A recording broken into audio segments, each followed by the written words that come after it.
Hi guys, Tense Tech Tutorials here, and today we're going to be learning how to export a Word document into a PDF without having to buy one of those super expensive softwares that do it for you. So let's say you have your beautiful Word document here with all your awesome text, and you want to convert it into a PDF. All you would have to do is go to File, Save As, and you would browse. And then you can save it wherever you want. But let's say I want to save it to desktop, for example. All I would have to do is obviously name my Word document. So let's say text.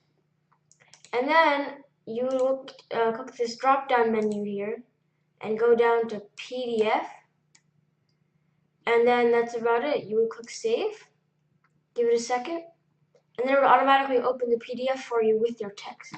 But if you want to close it out, you can go back to your desktop and see that you have text here. And you can just open it and have it as a PDF document instead of Word. And that's how you would do that. If you enjoyed this tutorial and found it helpful, please leave a like and subscribe for new videos coming soon.